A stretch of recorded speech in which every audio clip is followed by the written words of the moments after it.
This program is brought to you in part by the Paul B. Hunter and Constance D. Hunter Charitable Foundation, a proud partner of WUCF and the Central Florida community.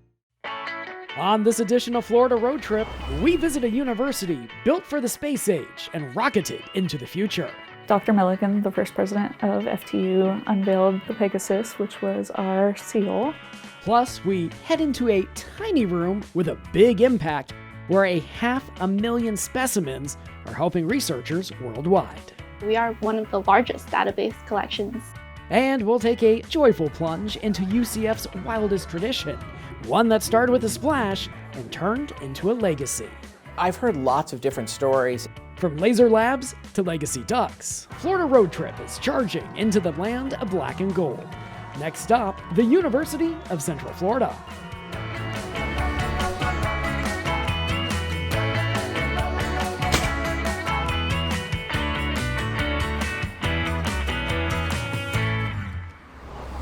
Hi there and welcome to Florida Road Trip. I'm your host, Scott Feiss. It's one of the nation's largest universities, built not only to serve students, but also power the future of Florida's economic growth. The University of Central Florida is a product of post-war growth, a booming space race, and community ambition. It goes back to the Great Depression. The birth rate during the Great Depression went down radically, understandably. People didn't want to have kids in the middle of a depression. Then World War II came along. So you had a suppressed birth rate for about 15 years.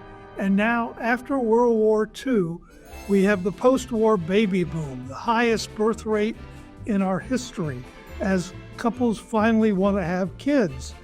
By the early 1960s, state leaders realized Florida's handful of colleges wouldn't be enough, and with new industries launching in the area, Central Florida became the obvious choice for a new kind of campus. As the number of scientific and technical workers in the aerospace industry, as well as electronics and engineering enterprises increased, there was a local rising need for an educational institution to supplement their studies. Business, professional, and government leaders swiftly joined the cause to build what some called the Space University. The new school didn't have a location just yet, but a group of Orlando leaders worked hard to change that. It was to be located somewhere between Fort Pierce in the south and Flagler County, almost to St. Augustine in the north, any of the counties. So it could have been in Volusia or Brevard or Osceola. What happened with UCF was that local people in Orange County began pushing. A lot of people thought it was going to be in the coast around Titusville simply because of the space program. Meanwhile, citizens here in Orlando really began to push to build it here. And then there was 715 acres northwest of downtown Orlando that was owned by Frank Adamucci. Eventually, it was the Adamucci site that was acquired and approved. With land secured, the university was named Florida Technological University, or FTU, reflecting its space age ambitions. Dr. Milliken, the first president of FTU, unveiled the Pegasus, which was our seal. It was chosen because of its relation to the past as well as the future. When the campus opened in 1968, the library was one of the first 7 buildings. 2 years later, the reflecting pond was completed, quickly becoming one of the university's most iconic landmarks. However, just a few years after that, university leaders advocated for a name change to better reflect the institution's evolving mission. Florida Technological University officially became the University of Central Florida on December 6, 1978. Over the years, UCF just didn't grow in size, it grew in impact. New programs and campuses opened, including the UCF Rosen College of Hospitality Management, located near International Drive in 2004. The UCF College of Medicine near Lake Nona opened just a few years later, and then a state-of-the-art downtown campus in the heart of Orlando in 2019. That growth came with a commitment to access. UCF became a national model for welcoming first-generation college students and veterans. Through initiatives like Direct Connect, UCF opened doors to anyone ready to take the next step in their education. we have created something really special here in that we have drawn students from all over the world now, starting out as a very local commuter school. The early campus didn't even have dormitories, and now we have become a worldwide institution serving over 70,000 students. And I think it's our approach to education, which has always been welcoming and opening.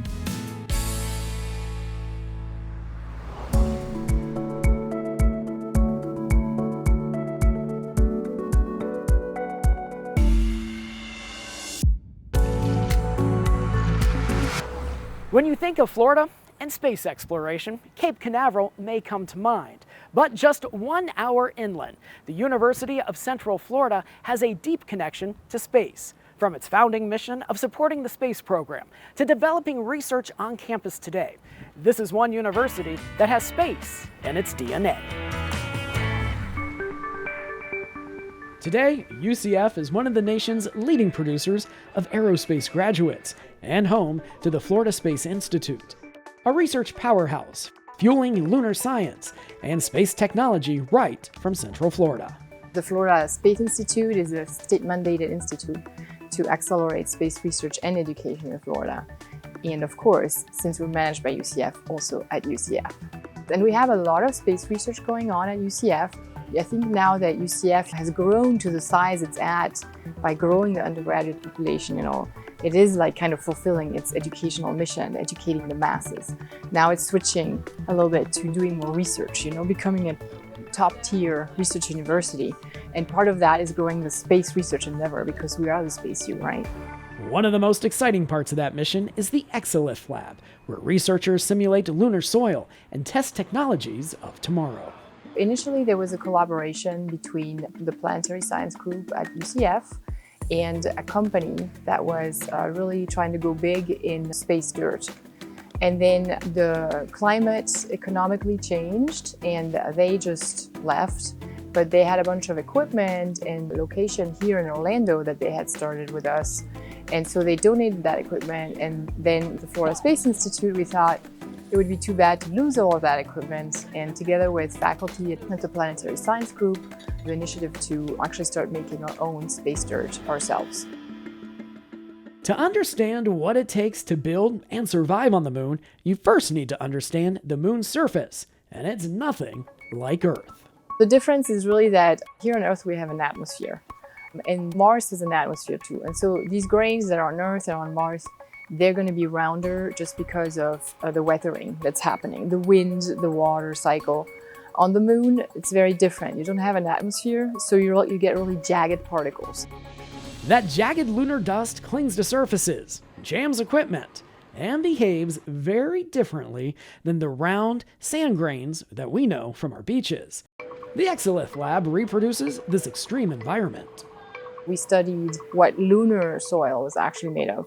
We basically reproduce with Earth materials the materials that are at the surface of the moon. And for companies building lunar landers and rovers, it's an ideal testing ground. The facility like we have here, this big bin, the crater bin, it really gives good space. It allows for craters, for mountains, and you can test your hardware. But the lab just doesn't serve industry. It's also a launch pad for future space explorers. We ran, for example, the Lunabotics competition in May. So that's university students in teams of 10 that design their rover, and they come here and then they have tasks to do in the bin. And these are the kind of students that you retain in STEM, and then they get their degree and then they have good experience to go on the job market. Here, it's about research and real-world experience. At UCF, students, faculty, and industry partners come together in a collaborative environment that turns ideas into innovation. What makes us great as UCF is that we're good at partnerships and collaboration.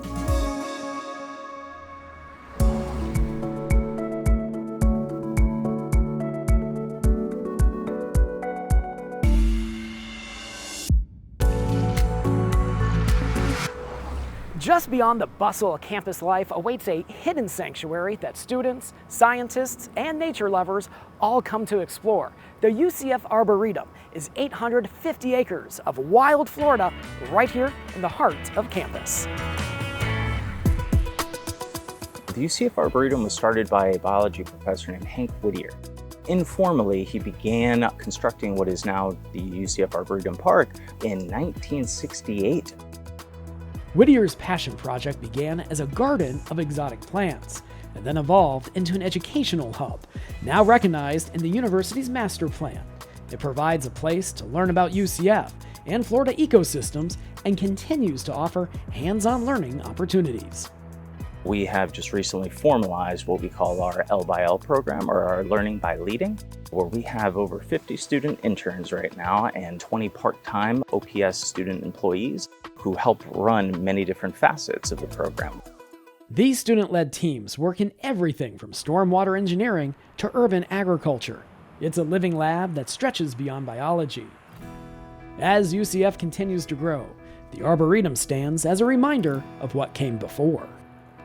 Every once in a while, we find a hurdy pot, and that's a H-U-R-D-Y, and that's a very informal term for a turpentine pot. We still find those pots out here in the natural areas. We know it's historical because they don't make turpentine products that way anymore. What is it like to experience this amazing outdoor classroom? Another really cool thing about the Arboretum is just that it's a great showcase of Central Florida ecosystems. So we have scrub, we have sandhill, upland pine forest, oak hammock. There's also a lot of wetlands, so there's cypress domes, bay galls. You can really get a good sampling platter of wild Florida out here, and you don't have to be a biologist to come out and just notice things and enjoy nature.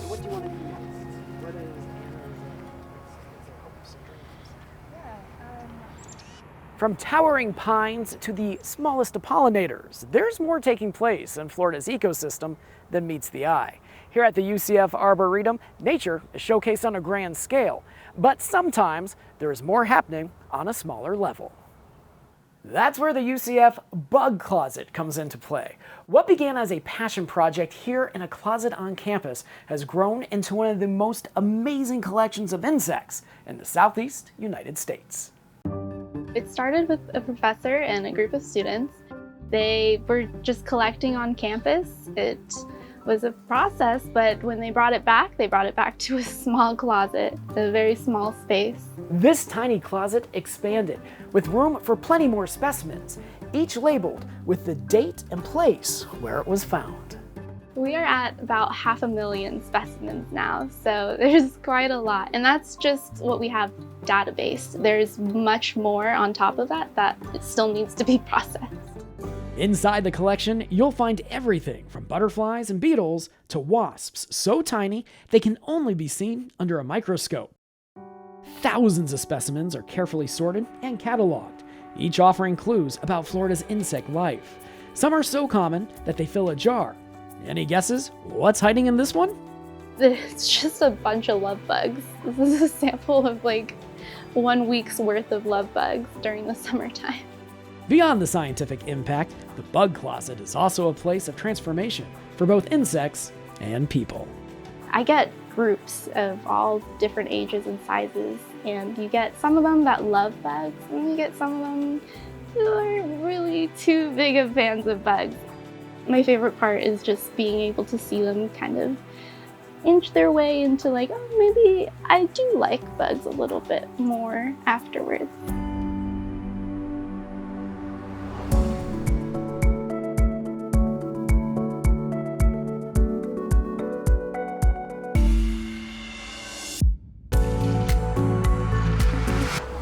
At the University of Central Florida, innovation just doesn't happen in a lab, it beams from it.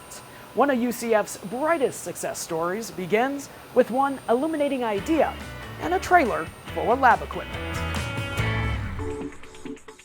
Creole was started in 1987. Some of the state legislative bodies and one of the professors here, Ron Phillips, were able to successfully lobby the state legislative bodies to form a center here with the idea that Creole would work in the area of electro-optics and lasers and help support some of the high-tech industries that were here. That was the main mission. That's how CREOL, short for Center for Research and Education in Optics and Lasers, came to be. When the folks started CREOL, it was really a big-time, major research activity.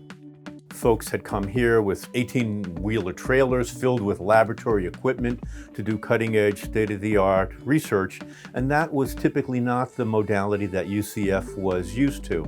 However, once the upper administration saw how successful CREOL was in terms of attracting external research dollars and grants, then they really saw the importance of what it would be like to have cutting-edge research in all of the areas that UCF supported. That shift elevated UCF's role as a research powerhouse. And CREOL's impact, it extends far beyond campus. We've had instances where graduate students from doing their work on their PhD have gone out to start small companies that are in the research park. We've had situations like, in my case, where we had a large government contract and we took several of the students and we brought in venture capital people to sort of manage a spin-out company that started in the laboratory and then went and moved to the research park. And CREOL hasn't stopped evolving. Today, CREOL is recognized as one of the top optics institutions in the world. CREOL started out in 1987 with nothing. And now CREOL is one of the top 5 optical physics institutions in the country, and certainly probably in the top 10 in the world. Just being able to do that, starting from nothing and becoming an immediate world leader over just a few tens of years, I think is absolutely, truly impressive. It all started with a simple but powerful mission: educating people and lighting the way to tomorrow. We're literally trying to understand how light and matter work together. And if we are in a position to be able to understand how light and matter works together, to really understand the physics, then we're in a better position to be able to make unique devices that exploit these phenomena. And then if we're able to make interesting devices that can exploit these phenomena, then we can make technologies for the consumer, healthcare products, things that will basically benefit mankind and humanity as a whole.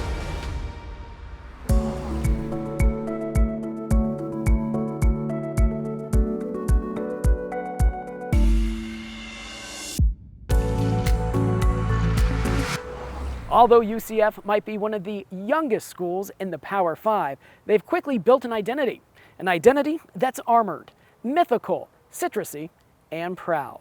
The university took on the nickname the Knights in 1970, and although there's been many mascots over the years, each one is tradition in motion. UCF was founded as FTU, and the first mascot was the Citronaut. The Citronaut first appeared in 1968, a cheerful fusion of the orange industry and the space program. But the smiling, fruit-faced spaceman didn't quite inspire school spirit. We were a commuter school back then, not the 70,000 plus students we are today, and we transitioned through several mascots. We have the Knights of Pegasus, Vinny the Vulture, Mac the Knight, and eventually, in 1994, they came up with Nitro. By the 1990s, UCF athletics began gaining momentum, and the school needed a mascot to match that energy. Nitro was introduced to the UCF population Spirit Splash 1994. So we've experienced 30-ish years of Nitro at this point, and each and every year that we grow bigger athletically, we grow bigger as a university, Nitro gets more and more recognition and becomes more widely acknowledged and known across the country's landscape. Nitro became the face of UCF sports, but the suit he wore wasn't always that easy to move in.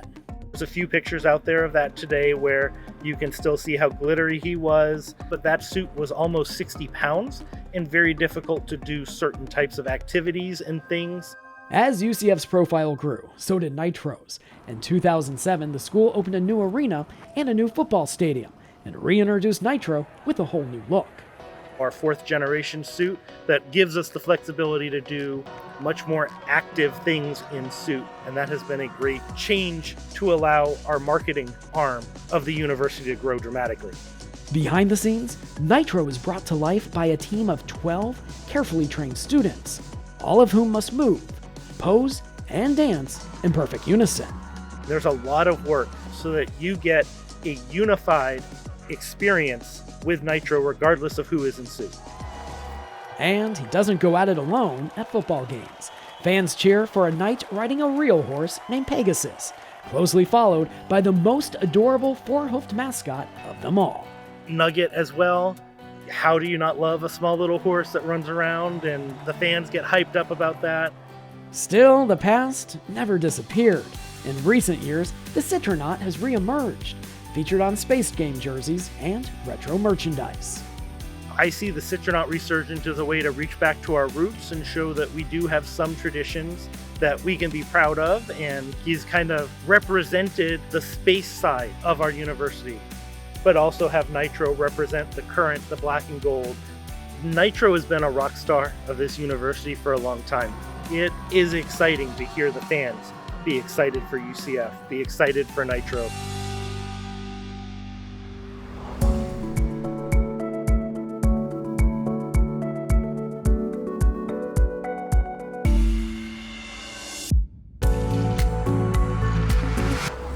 At the heart of UCF's campus is the Reflecting Pond. It's an iconic spot that comes alive during homecoming.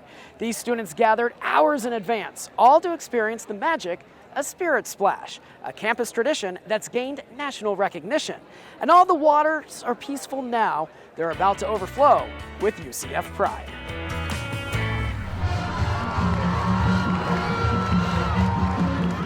I would describe Spirit Splash as our biggest tradition of the whole year. There are different stories on how Spirit Splash was created. Yet, no one can confirm its true start. There are 2 stories from UCF alums that are really plausible. One said in 1994, while emceeing the homecoming pep rally, he encouraged students to jump in the pond. Another alum said in 1995 he was pushed in the pond and others followed. Most people don't know that, and because of the students in the mid-90s really wanting to have traditions and to make some roots here and some experiences that you look back on, it was a real pivotal time for all of us. In fact, one of the catalysts of us wanting to name it and create it as a tradition is students were leaving campus to go to Gator Growl and to go to UF homecoming. We all wanted to have something here, and that ended up being the catalyst of us actually wanting to name it and create that tradition. While today the event is embraced by the university, that wasn't always the case. In 1997, when students went to the administration for approval, the administration wasn't all that eager to make it a school-sanctioned event. They basically told us, by no means necessary should you be encouraging anyone to go into the fountain. They did not want that at all. They wanted that to get stopped. And basically we told them, well, that's not going to happen. After multiple conversations with the university, the students discovered what issue stood in their way. It ended up that it was a facilities issue of cleaning of the fountain. Once we talked through that, and Spirit Splash now pays for that, they were on board and they sanctioned Spirit Splash as a UCF homecoming event. There was no countdown. We didn't have a stage. I think there's a picture somewhere of us with silly string and like getting sprayed with silly string and wearing gold top hats, and it was really, really simple. Spirit Splash has drastically changed since it became an official UCF event, with the main attraction not being introduced until the early 2000s. There were no ducks in the beginning. There were just squishy nitros. And the story I understand is one year they couldn't get the nitro. And so they ordered ducks. And then the ducks were there ever since. Students will attempt to collect each year's unique duck during their time at UCF, with most being lucky if they are able to find one. By the time the event starts, there'll be thousands of students around the reflecting pond. the student athletes, the cheer squad, even Nitro are there to encourage students. Part of Spirit Splash's appeal is the community competition. With only 2,000 to 3,000 ducks being ordered for the event, those students who are able to find one are considered to be very lucky. I saw a dad one year with this kid on his shoulders trying to catch ducks, and people come up with different methods to catch the ducks. I've waited all season to finally jump in, and what better way to cool off than with Spirit Splash? All right, let's do this. Go Knights, charge on! As the university has expanded into other parts of Central Florida, the competition and the community created by the event have grown right along with it. We've done small spin-offs of Splash, whatever we can to get those outreach to the other campuses. So yes, they did a foam splash where you could get a duck in the little foam pit. Spirit Splash has been named Best University Tradition, garnering coverage from the national media. Nobody else can match what we're doing here. And the fact that it went from this small little event with no stage to this giant stage, live streaming, and ESPN coming and covering it, it's bigger and wilder than we ever could have imagined would have happened when we decided to just name something to create a tradition.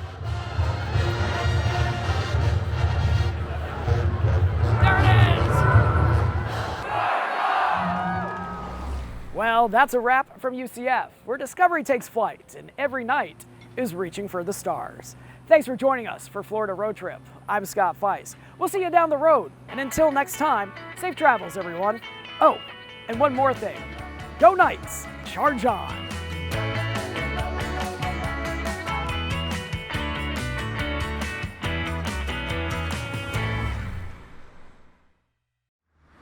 This program is brought to you in part by the Paul B. Hunter and Constance D. Hunter Charitable Foundation, a proud partner of WUCF and the Central Florida community.